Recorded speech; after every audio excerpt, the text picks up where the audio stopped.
Good morning, everyone, and welcome to the Flashback Show. Good No, morning.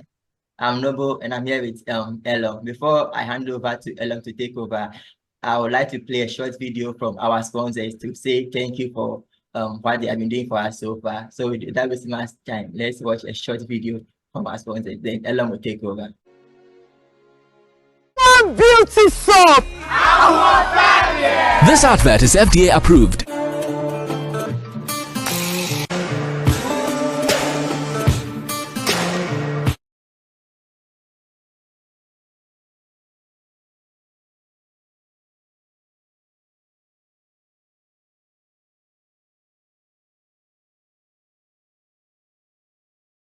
Okay, welcome back. That's the short video from our sponsors, and I'll now hand over to Elon to take over the interview. All right. Thank you very much, Noble. You're welcome, Natalia. You're welcome, Benjamin. Thank you. I hope you had a great holidays. We did. I did, at least. I hope you guys did too. I did. I don't know about Benjamin.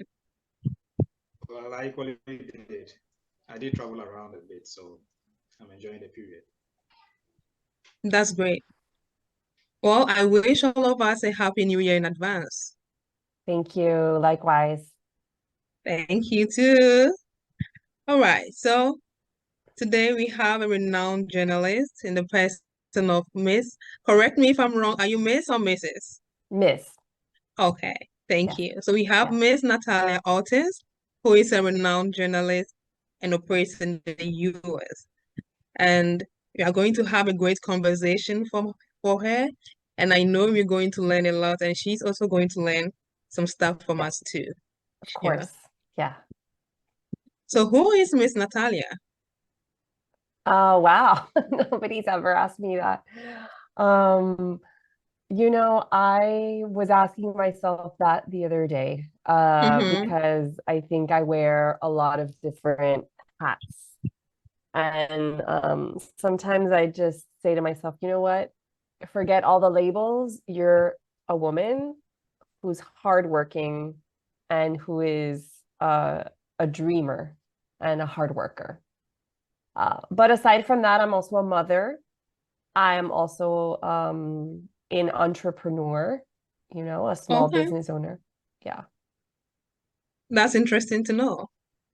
Yeah. And I do hope that all your dreams come true. Thank you. Likewise. Thank you too.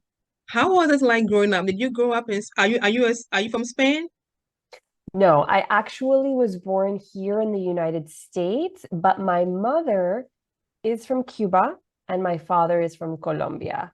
So they met here when they both arrived to this country, and then they got married and had my sister and myself. That's so sweet. It is. Yeah. So you're an American by birth. Yes, I am. I'm an American and proud American, but I'm also very proud of my Cuban and my Colombian heritage. Heritage, yeah, that's very important. Yes, for sure. Very, very important. So how was it like growing up in the USA, especially you being half Hispanic and Cuban? How was it like growing up? That's a great question because it depends on what part of the USA you are living. Initially, we lived a lot in Texas and in Houston, Texas specifically. And as a little girl, it was wonderful. It was a perfect little neighborhood that had just been built. It was brand new schools. It was, my parents were obviously young and everybody was kind of raising their families in this brand new neighborhood. So I loved that part of my childhood. When I was 8, we did move to Miami. And here in Miami, it was drastically different. I missed a lot of that type of closed neighborhood, brand new house. I didn't have that. In Miami, things were much older. We lived more in the city. So there was a lot more noise, a lot more traffic going through our street. I wasn't exactly happy about moving to Miami at first. Oh, No, I wasn't. Yeah. sorry about that. That's okay at first. But eventually, I learned to love the things that Miami offers, which is a lot of the Cuban heritage, especially, Yeah, also some Colombian, but a lot of the Hispanics in general. And Spanish language here is like one of the main languages besides English. true. So yeah, so it really became very natural, a Mm-hmm. natural fit for me and for my family to be here. Also, my Okay. mother had family here. So yeah, that was growing up in those two cities. That was the experience. Yeah. So I can see that you had your ups and downs throughout life, right? Oh yeah. Oh yeah. Well, that's similar to mine. By the way, I am Elon Bonamensa. I am a teacher by profession, and I also do blog about education on Facebook and Instagram. Okay, That's a wonderful. little bit. Yeah. Okay, great. I share some similarities with you growing up because I also grew up in a totally different state from Okay. where, from where I originally come. So where I grew up, it was majority Muslim. They spoke a different language. The culture was totally Yeah. different. Well, so throughout my life, I kept on moving from one state to another. So I can relate with you Yeah. talking about these experiences. Yeah, it can be hard to change when you're a child. I resisted change in that moment, and I Houston for many years after. And now, I did go back as an adult and I saw my old house when I was like 24, 25. And I looked at it differently. I saw it, I still looked at it with love, but I also understood at that moment that that where I was right now in Miami was better Hmm. for me. Okay. So this is Mhm. just a funny question.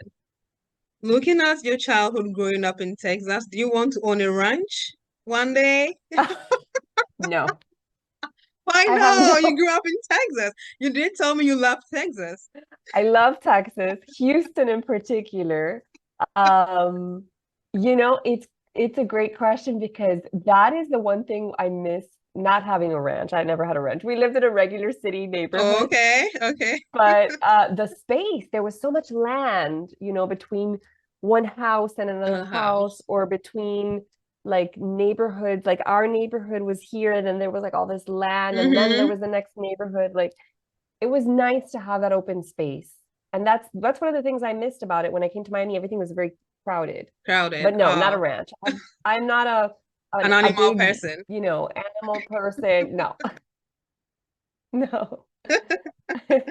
Well, that's just on the lighter side. Yeah, of course, of course. Yeah. So before journalism, what were you doing?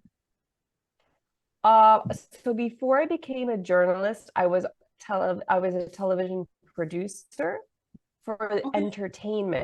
entertainment shows. So I wasn't doing news, I wasn't doing documentaries, I wasn't doing anything really impactful, but it was fun, it was light, and it was important, I guess, in the sense that it entertains people, and it's something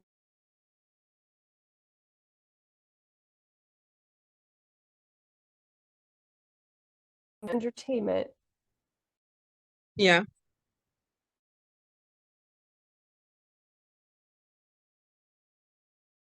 Only moved to become the host of Comcast Newsmakers.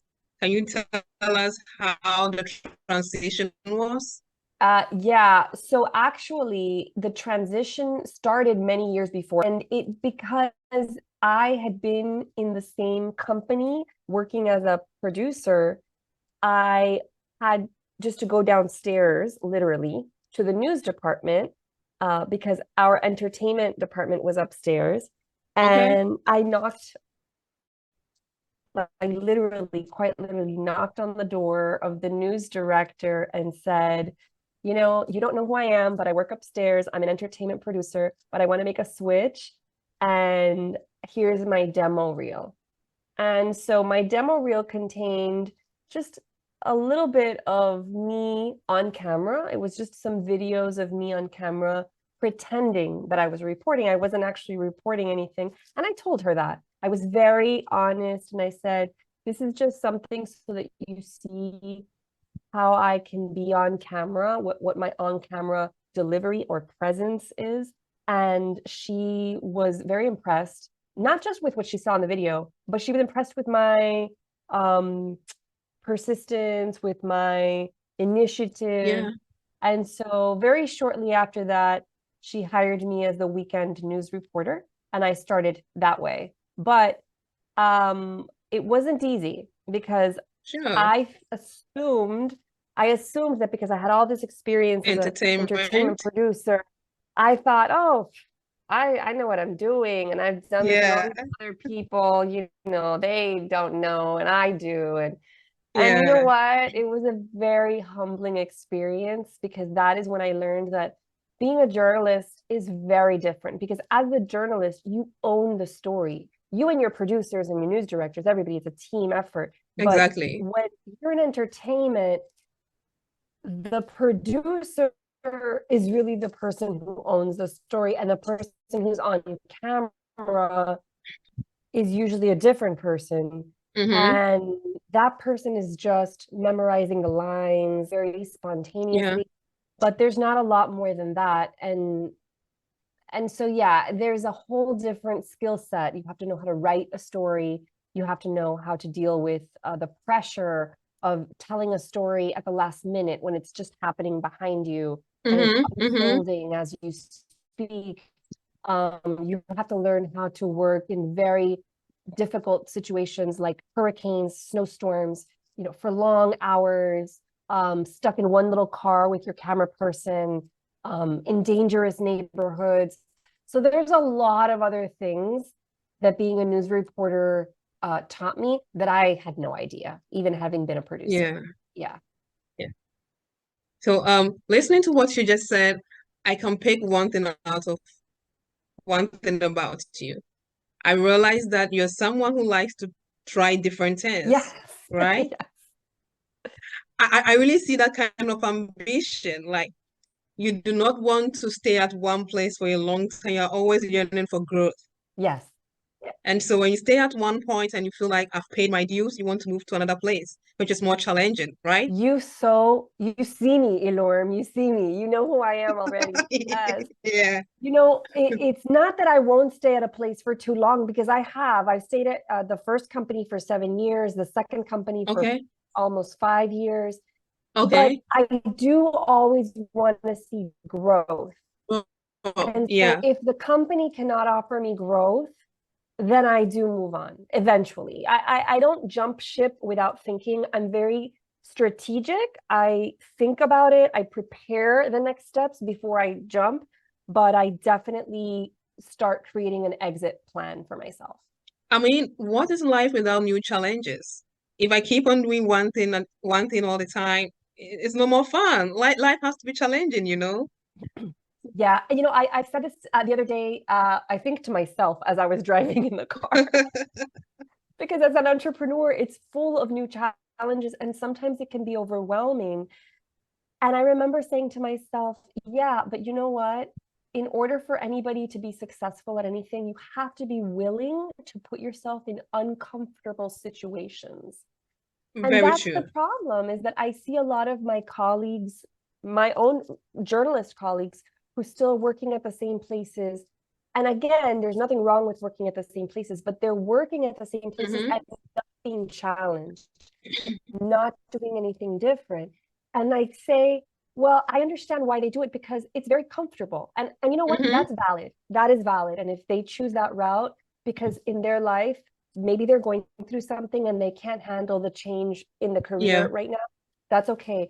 But for me, I just see it like, I know it's going to be uncomfortable, all of these transitions. And I thought about when I transitioned from producer to reporter, So it was very uncomfortable, very uncomfortable.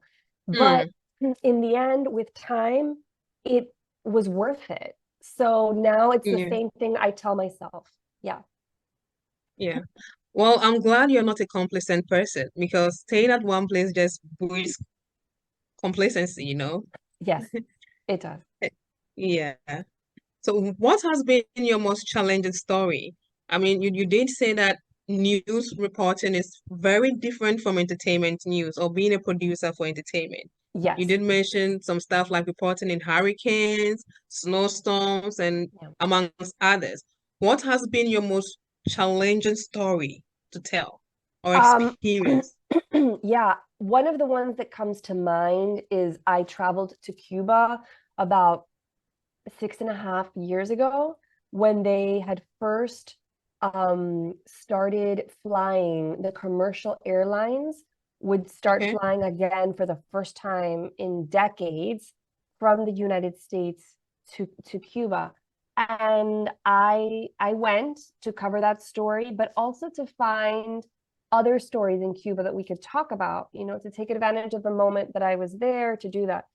And I was very, very overwhelmed, but luckily, I think we did a great job. We brought back 4 stories in only 4 days, which that may not sound like a Wow. big deal, right? Exactly. I'm not 4 sure what stories in people 4 think. days? Yeah, four Bravo. full stories, you know, in 4 days. It ended up being that only 3 of them aired because one of them was time sensitive and there were some changes, and so that one didn't air. But one of them was nominated for an Emmy. Wow. Yeah, Congratulations. thank you. But it was very challenging because of the political regime there is always watching you. And if you're not from there, well, and even if you are from there, I mean, they're watching you regardless. Exactly. They're always watching you. And so I was very nervous about, I didn't know if I was going to run into some trouble, if they were going to be trouble for me, Yeah. if there was some problems that were going to arise. And also the people, unfortunately, this a consequence of having that kind of political regime is that the people are very paranoid about who you are, and they don't trust you. They don't trust Yeah. themselves. They don't trust their neighbor. They don't know who's good and who's Yeah. bad. So a lot of them were kind of rude, and you know, I was just asking if they wanted to speak on camera about the topic, No and one they wants were to like, speak. get out of here. No. So I did have, luckily, the topic that I was talking about, which in this story was about water shortage. There was no water. There was no potable water in this neighborhood for 7 years. And that's what that story was about in particular. And people, I did find about 7 or 8 people that were so tired of this problem of not having running water in their homes. And they were willing to speak, even if the government was watching them. They didn't care. They were just Letting desperate. it out. So, yes. So they were like, you know what? Let's do this. And so they were very cooperative. And more than cooperative, I would just say they were just willing to be Yeah. honest on camera. I'm very Yeah. glad 3 of them aired because we hardly get news about Cuba, you know. They are a little bit conservative. So Yeah. Yeah. Yeah. yeah, I Well, really get what you mean. it's partly because they don't really have an actual journalism or news crew in Cuba because the government won't allow it. So they do have plenty of productions, television productions, but they're It's all owned. based on what the government wants Yeah, you to hear. Yeah, it's owned by the government, right? Yeah. exactly. Wow. Wow. That's very interesting. I'm so glad that you were able to come home safely. You didn't get into any trouble, Yes, but thank you. rather you ended up getting nominated. Yes, thank you. Exactly. That was a very proud moment, especially because my mother is from Cuba and a lot of my family fled Cuba to come to the United States to have freedom. And so being able to tell their story was very it was very Yeah, moving for yeah. me. You are Yeah. bilingual, right? Yes, I And am fully so bilingual. Yes. Okay, so in Cuba, do they speak Spanish? Yes, they speak Spanish. They didn't make the interview a little bit easier? No, because the people, language wasn't the problem. The problem was they just don't trust anybody over there. So Okay. it was more about like, are we going to get in trouble? Who are you? What is this channel you work for? Like all of that. Okay. Yeah. Okay. So being a bilingual journalist, has it given you some opportunities or has it given you some Both. adverse repercussions? I mean, how is it like Yeah. being in the media, being bilingual? It's great. Yeah. I really It want to is know. a phenomenal superhero tool. I love it because you Oh, can, like Batman yes, or yes, Superman? exactly, like Superman. You can come in and save the day, especially if, for example, in that story of Cuba, I was able, I think I brought back the story and they aired it, and so we did it in both languages. But also other stories that I did, many stories that I did throughout my career, I would shoot once, interview the person, and maybe, in that same sitting, I could ask them the questions again in the second language, and I didn't have to, you know, it was double the work still. I will not say it's not, and that's the misconception, and I'll get to that later, because it is more work to do it in two languages, but if you're already there, it's also you are maximizing the resources that the company's giving you. So you don't have to go back a second time, travel a second time, have somebody else there with you a second time. So the costs are less for them in many ways. So yes, it has opened a lot of doors for me, especially outside of Miami, because here in Miami, a lot of people are bilingual, and so it's a little bit more common. Although I will say, not everyone can speak Spanish that is good enough to be in front of a camera. And so that's the other thing that, sometimes people in Miami get mixed up with that, and they think, oh, I can speak Spanish because they speak Spanish to their grandmother. And then when they put a camera in front of them, they realize, oh, oof, wait a minute, hold on, stop the camera. I don't remember how to say this. So those are kind of little moments that you realize, how good of Spanish do you speak? But when you ask me, was there anything negative about being bilingual? I will say it's not that it was a negative thing about being bilingual, but I would caution people who are bilingual, now that I've done this for so many years, to not let companies take advantage of you because you're bilingual. And so a lot of times what would happen with me and some of my colleagues is that they would love it. So yes, you get the doors open for you more often sometimes because you're bilingual. Maybe that one factor is the reason why you are getting the job over somebody else. Yes. But then they're not going to pay you sometimes any more money. They will. Oh, that's cheating. Exactly. So because sometimes people are so eager to get the job, especially at the beginning stages of their career, or maybe because you're in a specific situation in life and you just really need the job, you'll take it, but you don't realize you're selling yourself short, you're undervaluing yourself. And the company is making out like a bandit because they're having a 2-for-1 reporter, two reporters in one for one price. And it's not fair. So I do strongly encourage bilingual people, bilingual workers in any industry, that if those skills are going to be utilized frequently, that they negotiate a higher rate, a significantly higher rate, I will say.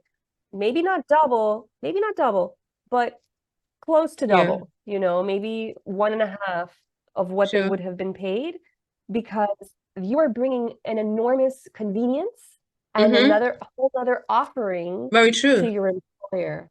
Yeah, and people don't see that because they're so eager, so the employer sometimes will take advantage of that. Yeah. In your line of journalism, do you have a niche? Do you have a specific niche that you want to tell this line? So when I was in news, I did not have a niche. I was what we call here a general assignment reporter.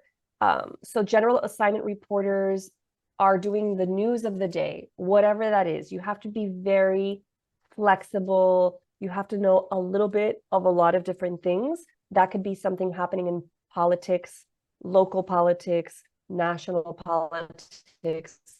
It could be education. It could be finance. It could be just regular local crime and things like that. So no, now that I am an independent journalist and I opened my own company, I wouldn't say I have a niche, but I will say this. I have a filter for what I'm willing to do and what I'm not willing to do. So my tagline for my company, for NATUSH Media, is that I create content that informs and inspires. So what that means is that I don't want to do stories just for the fun of it if they're not going to add value. There's a lot of, unfortunately, I hate to say it, but like garbage television and like things that are taking advantage of people for entertainment purposes. That's the reality. I will not, exactly, like reality shows. I will not do that. I did a reality show or two once many years ago when I was a television producer and saw what that was like. And I will say, in those particular shows, we weren't necessarily exploiting anybody and making them look, bad. But it just, the way most of those shows operate is not my style, and it is not in line with my values. So therefore, I have decided that is part of the reason why I decided to open my own company, because I thought I want to have more control of what content I produce. So therefore, it could be fun, it could be light. I'm not saying it has to be all serious, but it has to add value to your life. Even if that value is, learning how to organize your closet, that's a value. That's important. And maybe I'll do a show like that one day. It doesn't have to be, a really serious topic, but it has to add value to your life and be positive. And yes, of course, informative. I'm very glad you still stood by your values to establish your own media house. So can you tell us more about the media house? We want to know the name. You've already told us a bit about what you do and your values. Yeah. But I'd like to know the name and more about it. Great. So the name is NATUSH Media, and NATUSH is the name that a very good friend of mine in production, when I was a producer at the beginning of my career, and she's still one of my best friends, she started calling me NATUSH. She just made this up in her head. She loves to make up nicknames for people. Oh, I was thinking it's a Hispanic word. No, it's not a word. It's an invention. It doesn't exist. It doesn't even exist. She started saying, okay, so my name is Nathalia. So she would say Nathalia, then she would say Natusha, then she would say Natush. And then a lot of my friends that were producers at the time started calling me Natush because that's what she would call me. And I loved it because it was a very fun, sweet kind of, only people in my inner circle of television production knew to call me Natush. And so, many years later, I was thinking of what to call my company, and I didn't want to do the boring. For me, it was just Nathalia. I don't know. It didn't sound very exciting to me, even though I love my name, but it sounded too bland. And so I thought about it and thought about it and thought about it. And then I thought, you know what? NATUSH is sort of like my production identity, because it's those people who call me NATUSH, right? My family doesn't call me NATUSH. My friends outside of production don't call me NATUSH. My daughter doesn't obviously call, So I thought, I think that's a pretty apt name for the production company, because that's sort of my identity. It creates some kind of should I say, I don't know the right word to use. I'm trying to look for the word. Like when I hear Natush, I'm curious. Yeah, it brings curiosity. So what is Natush? Is it a Hispanic word? Is it an American word? I try to understand what it means. So I love that name. Thank you. It triggers some kind of curiosity. Yeah, people, I didn't think of it that way. Yeah, but people often, and sometimes they don't know how to pronounce it. So I wonder sometimes if I should spell it differently or if I should write it out phonetically. Yeah. But so I might revisit that at some point. But I don't think it's a bad thing. People are, like you said, sometimes intrigued and they don't know what it Yeah. means. And so it's kind of a conversation point.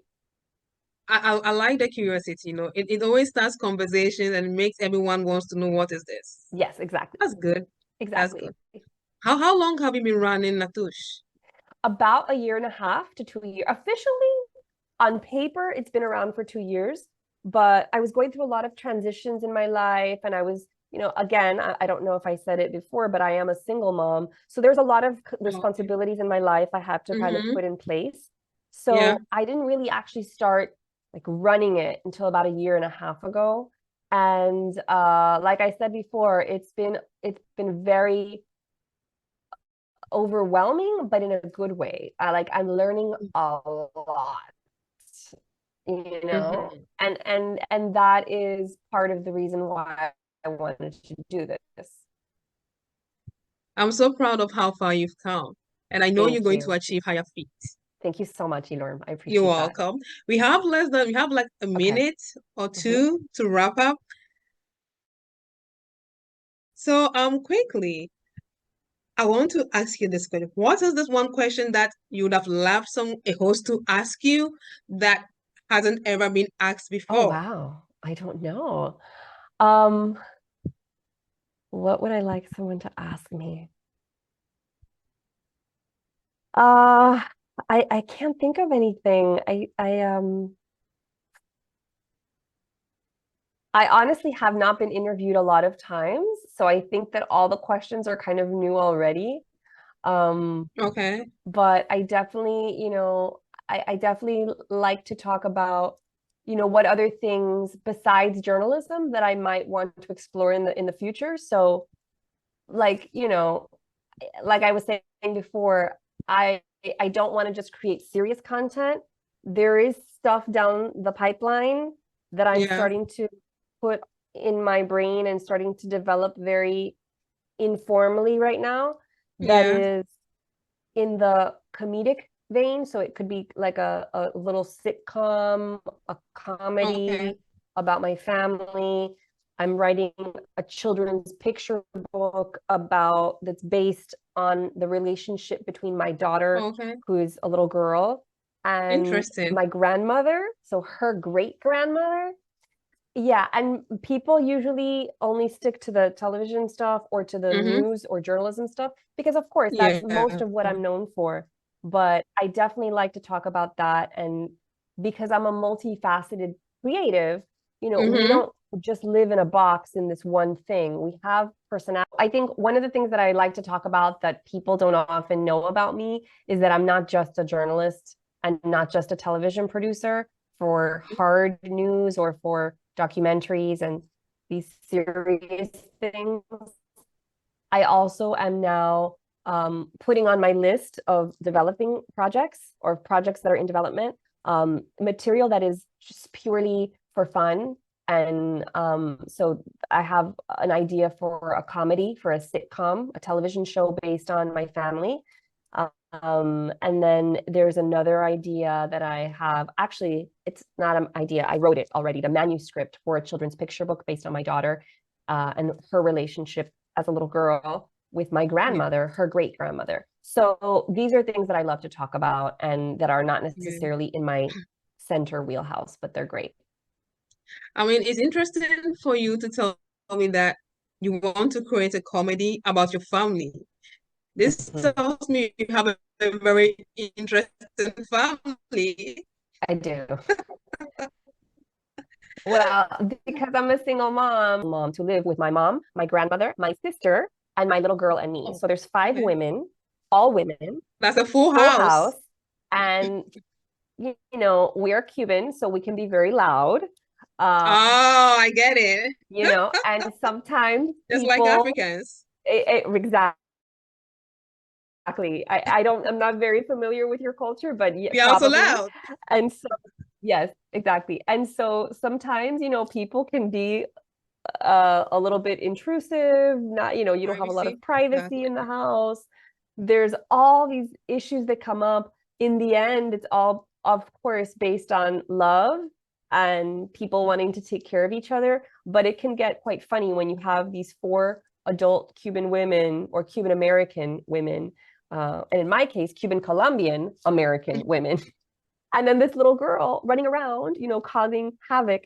And it's very sweet to see her and my grandmother together, because she helps my grandmother grab things from the kitchen, from the big or the high kitchen cabinets. But yeah, there's a lot going on here all the time. There's a lot of action. So it's something that I've started writing down, like the situations that happen, I think are definitely worthy of a comedy. Well, we are all looking forward to that. Thank you. Thank you so much. For all these years in journalism, you did mention about you being nominated during the Report in Cuba. Aside that, have you also had any more nominations or awards that you'd like us to know? Yeah. Yes, I actually won an Emmy Award, not for that story, even though that was nominated, we didn't get it, but I did get one a couple years later for a story I did on the former lover of Fidel Castro. For real? So it also had to do with Cuba. You're so daring. She was, oh, well. It didn't take it wasn't as daring as you would think. She was a very nice lady. She lived in New York City. She was an older woman, obviously in her 80s, and she was a German American woman who, when she was a teenager and Fidel Castro had just taken over the island, didn't even know who he was, but he, I guess, was seemed handsome to her, and so they had an affair that lasted about a year. And so after that, she also became a spy for the CIA. And, that became a whole nother, she wasn't willing to do it because she was in love with him. So, all of these things, she wrote a book. And so all of these things were part of not just her book, but it's what we spoke about in the interview. And it was such a great interview because she was such a character. She had so many adventures and she lived such a crazy life. And so it was a wonderful conversation that luckily we were able to capture on camera, and we won an Emmy for that. Wow. I mean, you describing this to me already, I feel like I'm watching a movie because it was. I'm imagining everything going on. She being a spy, she being a lover of Fidel Castro. I'm very sure during that interview, your mind was going through, like, from Cuba to Germany to the US. You're kind of imagining so many things. Yeah. I was, and I was also imagining, like, how are you, like, having an affair with this world leader? And she also kind of didn't know the extent of his power at the time. And then when she finally understood it, she was kind of like in the middle of all of this craziness that was going on, this turmoil in Cuba. And then she came back to the States and she's in a hospital. There's all this stuff that happened. And after that, she also had another relationship with another dictator she's a very Latin brave America. woman. And she ended up having a child who's, now a full-grown adult in his 50s, who was the son of a Venezuelan dictator. Wow. So yeah, so it's a life that was, and this is why I loved her interview. At the very end, I say to her, is there anything that you regret? Because there was all these things going on in her life, and she says, well, I think she closes it off by saying something like, yeah, I know I made a lot of mistakes and maybe made decisions I shouldn't have, but I also had a lot of fun. And she started laughing. She started laughing, and I'm like, oh my gosh, yes. I mean, this is the way she lived her life. Maybe not all of us are willing to put ourselves in those situations, but it sounds like she also saw the fun of it, and she just was okay with that. I mean, we all have different personalities, and so I'm sure that's what she also likes. Yes, I think she liked the danger. She was she was Very okay with adventurous. all of that adventure. Yeah. Yeah. Mhm. Anyway, that's interesting to know about her. Yeah. So going Yeah. back to journalism, do you hope to have some collaborations with other journalists, or do you have a network of journalists that you work with So right now? now, journalists specifically, it's just me. But yes, eventually, as the company grows, like I already have 2 production assistants who are learning to be journalists, but I can't yet consider them journalists. They're kind of, you know, I've taken them under my wing. They're kind of doing, I guess you could say, sort of an Yeah, apprenticeship with me. like So they're kind of my amateurs. apprentices. And yes, yes. And so they don't have a lot of experience, and one of them doesn't have any experience in journalism, but they're professionals. They're young professional, young women who are already out there. They're working in it. They're just kind of starting. So they approached me because, they heard what I was doing, and I think they wanted, just like what we were talking about earlier, they wanted a new challenge and they wanted something more. So when they approached me about working with me, I thought, you know what? I actually do need the help, and it's probably a good time for me to start expanding. So I hired them, I brought them on board, and hopefully one day, I can say to them, go do this interview by yourself, and we can start delegating. Because yeah, the idea would be that eventually I'm not the only one being the journalist. I might take the stories that I like the most and then, delegate the other ones. Very well. I wish you all the best in your future collaborations. And I really hope and I pray that all your students, or should I say all the ladies you are grooming, they become top journalists. Thank you so much. I hope so too. That would be a really wonderful thing. I'd be very proud. Yeah. Thank you, You're Norm. welcome. You are a woman who is well decorated, I would say. You've got so many experiences from different disciplines of life. What advice will you like to give to the youth out there? I would say be very thoughtful about your education, what you want to study, and how much you need to invest, how much money you need to invest in a good school, or vis-a-vis just a good school. Right. Good school underlined.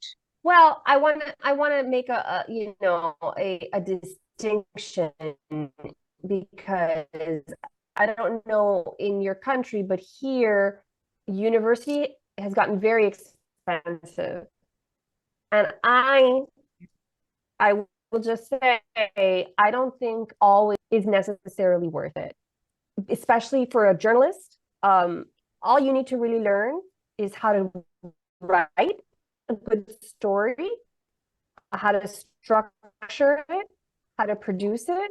And yes, university and college to learn. You could also learn it just by going to shadow somebody else. You could also learn it by, I get it. So be thoughtful about, especially in my country here, people are getting very much into debt with student loans, college, university loans.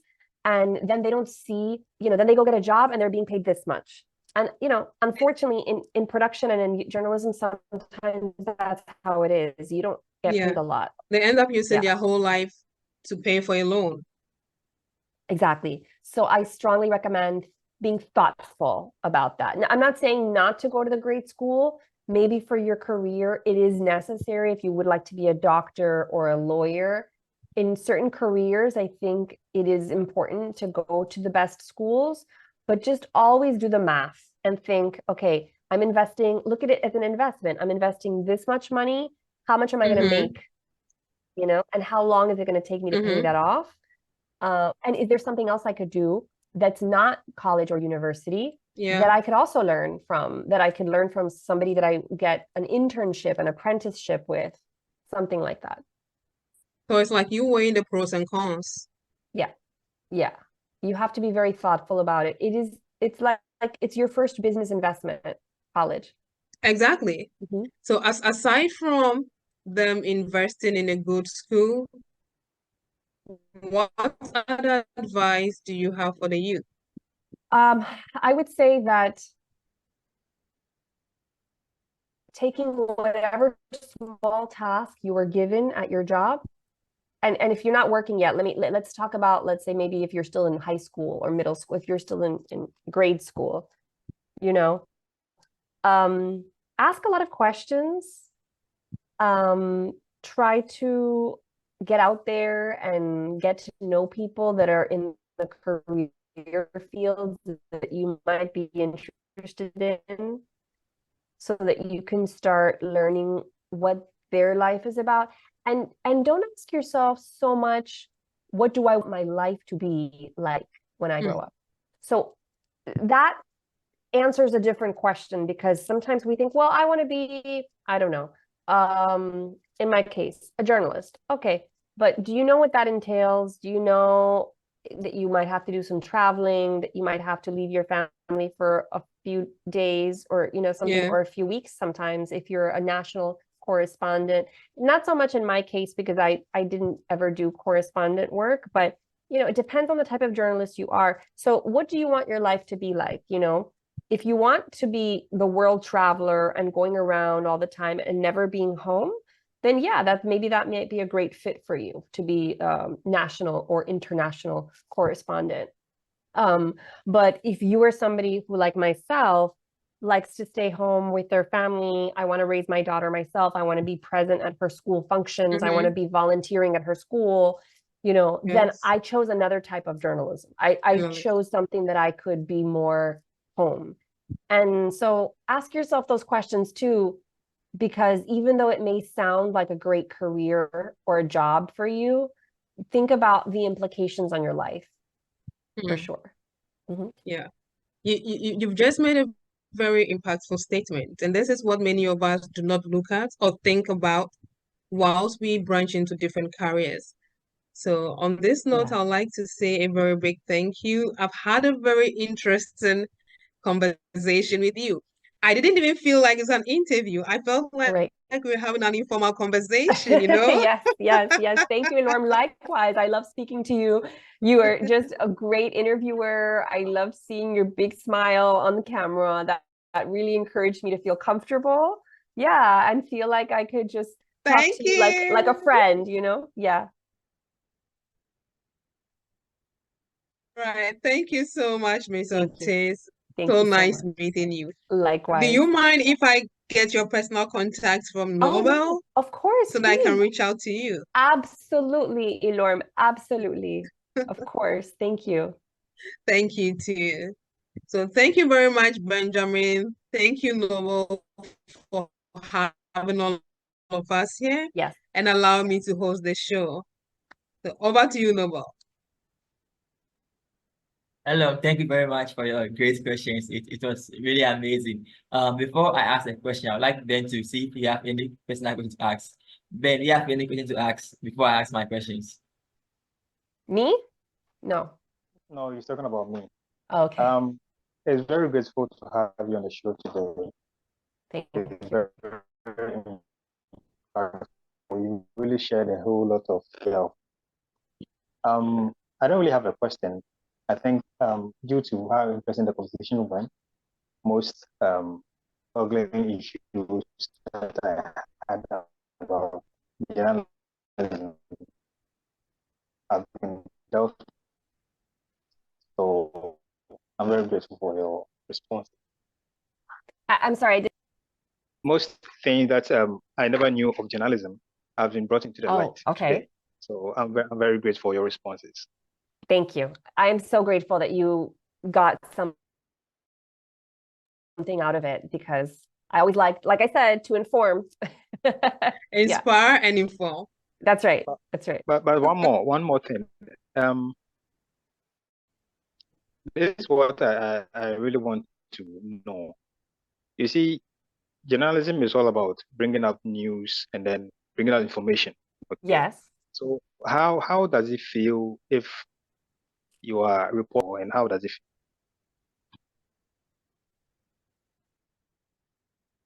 feel? The stakes are very high when you're reporting on a controversy. Right now, for example, I'm not reporting on it because I'm not in the local news anymore, but there is a local government here in Miami that's going through a lot of scandal, and that's going through the mayor, and everybody's kind of being investigated, and there's all these allegations. And so I think that what you feel is a big sense of responsibility to get to the truth, to find the truth for the viewers and for the people of the city. And so sometimes it makes you have to not be, you can't be so, I don't want to say you can't be nice to the people you're interviewing, because I'm always very professional, and I always want to know that they know that I'm going to treat them with respect. But you have to be a little hard, because sometimes they don't want to answer your questions. They want to evade the answer. They want to, just gloss over it. And you have to be very sure of yourself and very confident, because they can easily bully you. And they bully the reporters, and they speak rudely to them, or they try to make them think that this is not, I'm not going to answer this. This is not part of the conversation we're talking about now. But it is their responsibility, especially if they're a leader in the community, so as the reporter, what it feels like is like, we are the voice of the people. We are the voice of the people who are at home, and maybe who are not going and don't even know the questions to ask, or may not even know what's going on. So it is, if you ask me how it feels when you do something scandalous or controversial, it feels like a big responsibility, because you also don't, you want to do your due diligence, and maybe the scandal is unwarranted. Maybe the person didn't do anything wrong, but somebody's accusing them unjustly. And again, in that same vein, you want to get to the truth. You want to be responsible. So there's a lot of weight on your shoulders as a journalist to not misrepresent anything or anyone. Yeah.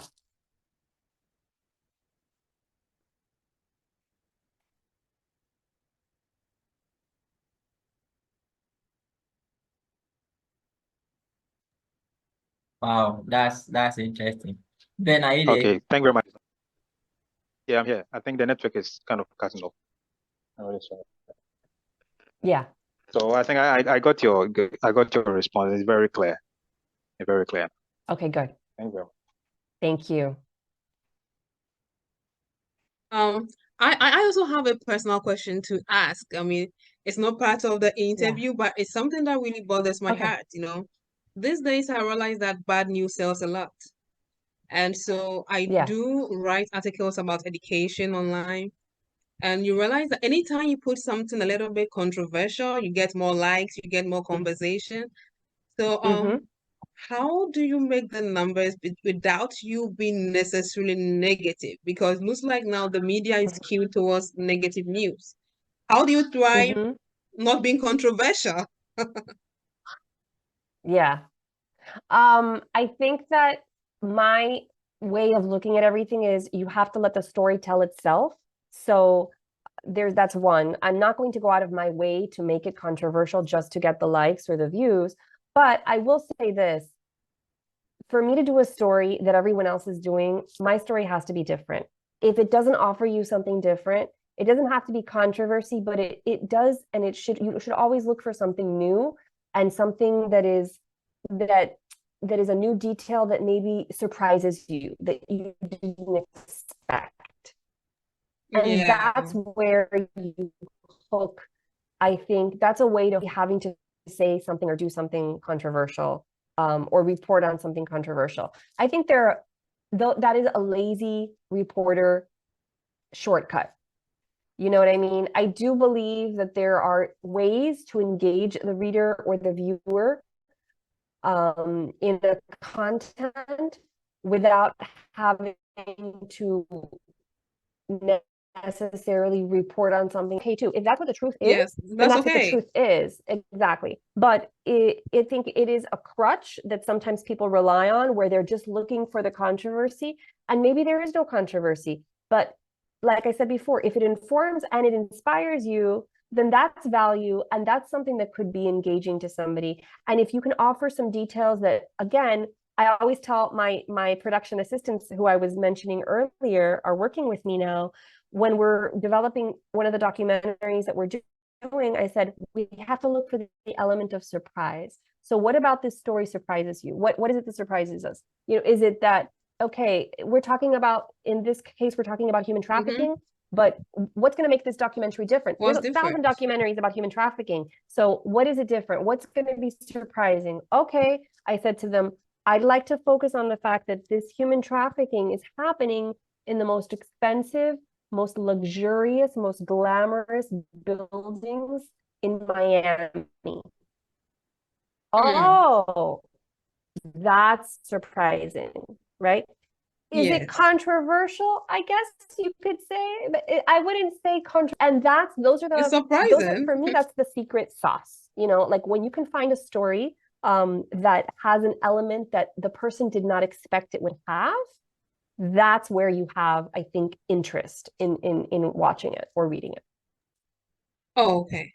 You really answered my question very well. And this is something I'm going to implement in my writing. Good. I'll make sure there's always an element of surprise, something very interesting, something catchy to make people watch it more, read it more. Something you don't expect would be part of the story, like something that's like the opposite, that's what I mean. Like the opposite, you think of crime, like human trafficking, and you don't think of fancy neighborhoods, rich buildings, you don't think of that. You think that happens in the neighborhoods where there's, shootings every week and people are selling drugs on the street and things like that. No, this in Miami is happening in very high-end parts of town. So that would be the element of surprise. If you're doing another type of story, let's say, I don't know, it could be something very innocent, like a ballet dancer who's also a chef. That's a surprise. You would not expect a ballet dancer to also be a chef. And maybe she owns her own restaurant. And you're like, okay, I need to do a story on that. Is it controversial? No, it's not controversial, but there's a surprise there. There's something unexpected that you did not expect. And that's what I would look for in all the stories. Thank you so much for your answer. You're welcome. You're welcome. Yeah. Do you have any question for me too? Oh, Ilorm, I mean, I could be here all day. I mean, obviously, I have so many questions. You were saying you were a teacher. What do you teach? What age ranges do you teach? Okay, so interestingly, I'm a virtual teacher and I actually work in the US. Oh, you do? Oh my gosh, that's awesome. I do. That's wonderful. Yeah, I work with a disability services provider. Okay. In Hackensack, New Jersey. Oh, Hackensack, of course. Yes, that's great. Yes. And what do you teach? Visual arts. So I do therapeutic arts to adults with disability. Yeah, I do therapeutic arts with them. When the COVID-19 broke out, many people were at home. Yeah. Parents were afraid to bring their students back to school and all that. And that's how the remote work, globally, that's how remote work became a niche for many people. Right. And that's how I also got my job. Great. Yeah. So right now, that's what I do. And I'm also doing my master's in textiles design technology. Oh, wow. That sounds so cool. Thank you. Oh, Ilorm, I love it. You're a creative too. We're creatives. Yeah, thank you. Thank you. Yeah, that's wonderful. That's wonderful. And what did you do? To that, a lot of creative stuff. Oh, yeah? Okay, good. I mean, I could see, obviously, this show is a whole, it's his whole baby, right? So I know that it's a creative thing as well. Yes. That's great. Yeah. You were about to say something before I chipped in there. Yes, I was going to say, what did you do before that, before you were a virtual teacher for the US? Before the virtual teaching, I was working with a nonprofit. We were kind of running, we help ladies who are dropped out of school. Okay. It's more or less like a gender-based nonprofit. Okay. We help girls go back to school. We help prevent abuse in communities. Okay. And we also do skills training for ladies. And we organize like life skill training in general. So that was what I was doing before I went to the US to teach. Okay. That's very cool. Very good. Awesome. So a little bit of community work, social work, then a little bit of teaching. That's good. You know, it's like me. You're changing. You're going here. You're going there. You're learning one thing. You're going to another. That's a wonderful, wonderful characteristic. Yes. I mean, each of them comes with a different experience coming to enrich your life. Yes, exactly. Yeah, Exactly. it makes you so multi-talented, multifaceted, and you're able to easily adjust to so many situations because you got a little bit of here, a little bit of here, and I mean, you put all that Yeah, together. exactly. You Well, that's are. how I feel about what I do, because it's like if I wouldn't have had the experience as a producer in entertainment, I don't know that I would feel comfortable doing this company, Sure. you know, because I wouldn't know a lot about the back end stuff, the behind the scenes stuff of production. So yeah. Very true. Very true. Yeah. Very good. Cool. Yeah. So that is me. Excellent. Excellent. Thank you. Thank you too. Normal, I'm done. So over to you. That was lovely. I like it when the interview is more formal than it's more informal than being formal. It's more fun when it's informal. I like it when it's like this. If there's no other question, I'd like to thank everyone here for coming. I really enjoyed the interview. We had some internet issue, put some breaks in here and there, but if everything is ready, we will upload it and the link will be shared to everyone. And I will do the posting and the tagging so that everyone have a share of the interview too. Thank you again for your time. I really enjoyed every bit of the interview. Thank you. Thank you too. Thank you so much. I'm honored to be on the show. I appreciate you guys reaching out to me, and I love meeting you all. So thank you so much. Feel free to reach out to me again if you need to. You have my contact information. Noble, please share it with everybody. Okay. Thank you very much for your time too. But by the way, Noble, you owe me a bottle of wine. You owe me one. Do you hear that? Okay. Do you hear that? Okay. Don't worry, Ben. You Ben will buy it for you. You owe me a bottle of wine. Don't worry, Ben will buy it for you. Ben will buy it for you. Don't worry Sweet at all. red wine. Don't worry at all. Ben will take care of that for us. Our financial secretary, Ben Jami, will do that for us. Okay. Don't push it on Ben. Don't. Anyway, that's my name. Okay, thank you very much for your time. I really enjoyed every bit of the interview. All right. Thank you very much. Bye-bye. Bye-bye. Thank you.